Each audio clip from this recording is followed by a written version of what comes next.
Well now, there you be. I was waiting for you. So turn down the lights, maybe even turn them off. Sit back, but don't relax. In fact, you might want to look behind you before we even get started. Oh, and please don't forget to like and subscribe to Creepy Tales, because you might not get another chance after we get started, know what I mean? And speaking of getting started, your journey into this episode of Creepy Tales starts right now.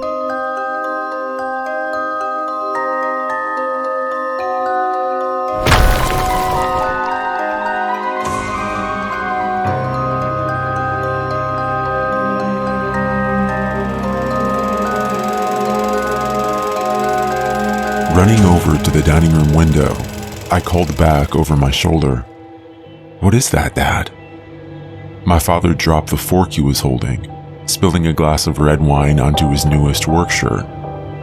He didn't even notice. "Jesus Christ," he said, losing his cool for a brief moment. "I don't know." He stood next to me as we watched the yellowish blur rapidly change directions above our town. It looked like some type of ship. "Where'd it go?" my dad whispered. "There," I said. Our town was located along a 6-mile-long lake, and we watched in awe as the bright object zigzagged rapidly from one corner to the other at speeds that even a child could tell were impossible. My father took out his cell phone, more in a state of shock than calmness, and dialed. Having been a deputy up until last year, he had the number memorized.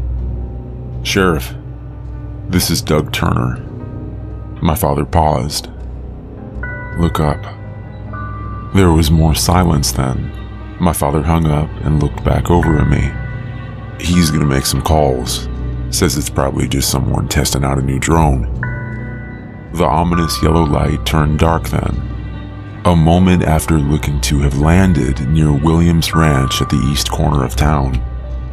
"Come on, you gotta get some rest for school," my father said. I think he tried to hide what he was really feeling. He forced a smile as the phone rang again. "This is Doug." "Yes, sir." "Give me about 20 minutes." My father looked over at me, and for a second I thought I saw fear on his face. He pushed it aside. "Come on, let's get you to bed." He tucked me in and kissed me on the forehead. Before I could tell him to be careful, he tried his best to ease my worries. "Don't worry, I'm sure it's nothing. Sheriff says he's bringing a few other men along as well." He winked. "Whatever it is, I'll be careful." And then he was gone, leaving the light on near my bed and closing the front door with a click. I was home alone, but no one in the town ever worried about such things as burglars, or worse. At least not yet. I don't know how I fell asleep, but all I can tell you is I woke up the next morning with a terrible headache. My father hadn't come home. Clutching my head tightly, I still managed to run into the kitchen and was surprised to see him waiting for me at the table. "Good morning, son." I looked over at him with confusion as he made no attempt to go over the previous night. "What was it, Dad?" His blank expression held. "What was what, son?" I became more confused. "The yellow light. The thing in the sky. I think you must have had a nightmare, son," he replied firmly.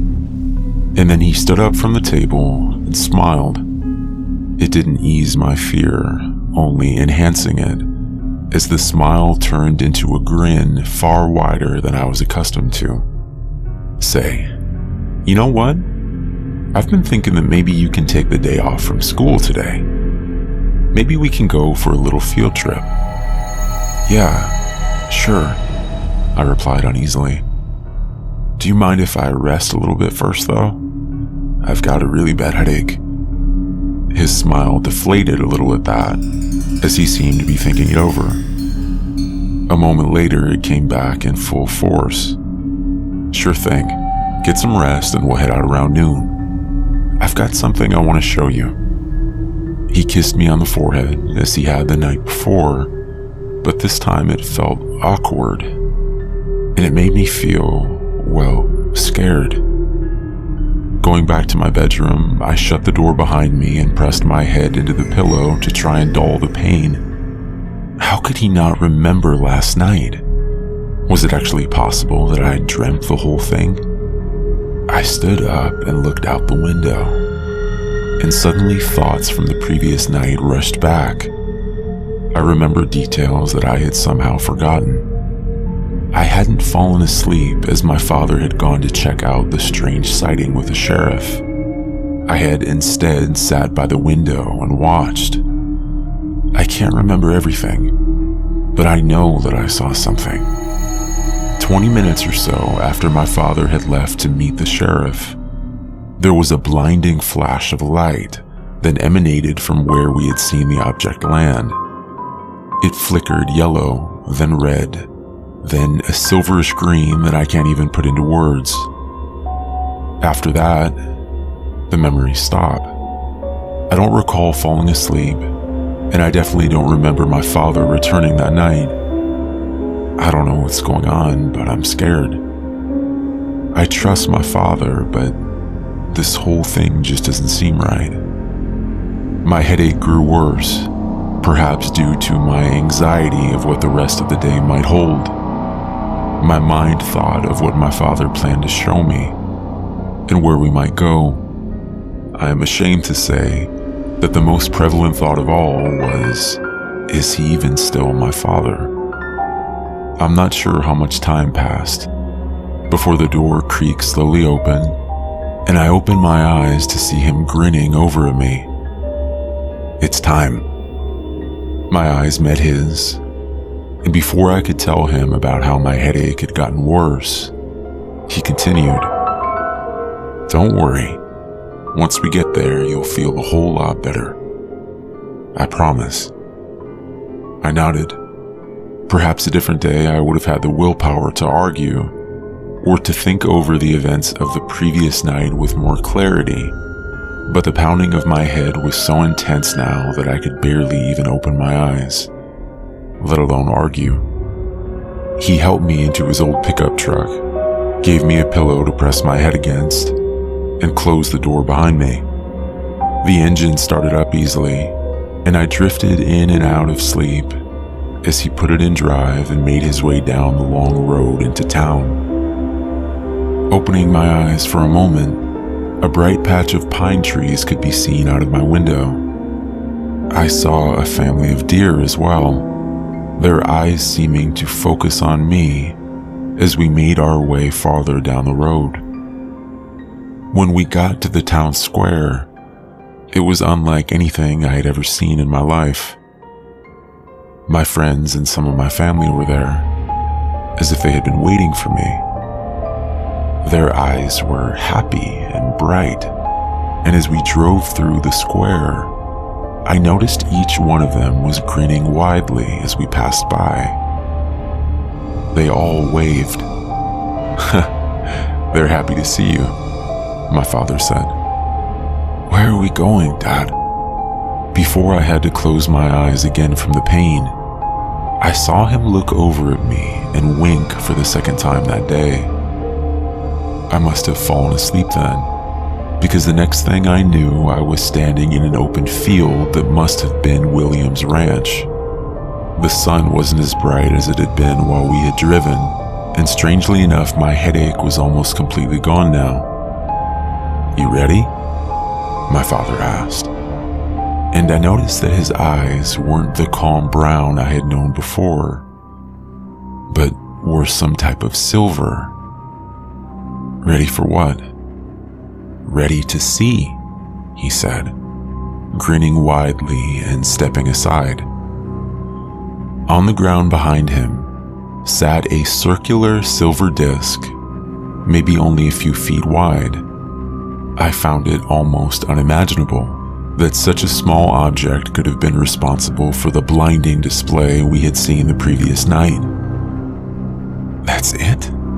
I asked. My father nodded.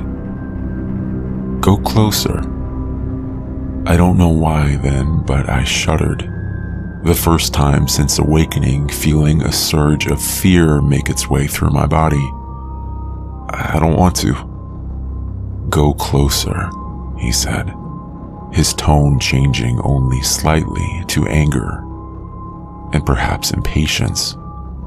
I don't know where I could have gone, but maybe I would have run then, far away from this place and far away from the dream of it all. But the people around me suddenly came into view.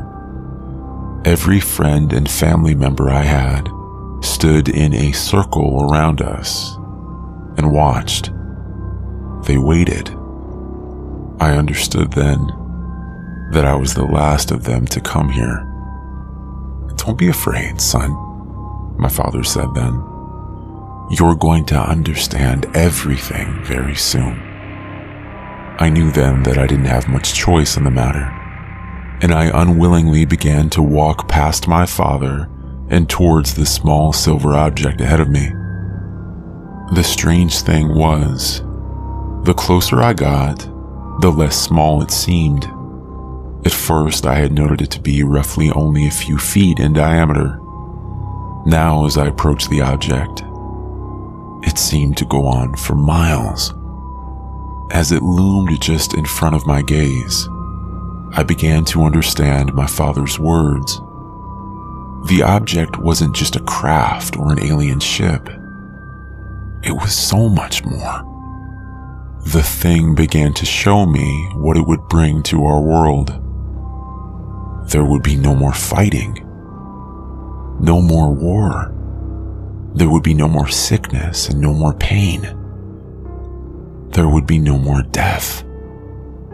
Still, there was something frightening, I realized. Something dark.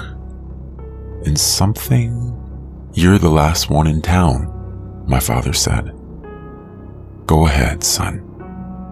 His eyes were darker then, yet they somehow glowed, and it seemed like I was just an observer in a dream.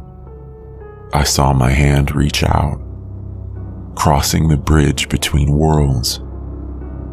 I touched the silver object that seemed to go on forever, and then in the span of an instant, I understood everything. The little boy I had been just a second ago was dead. I began to grin as I understood that I would be on the winning side of what was coming.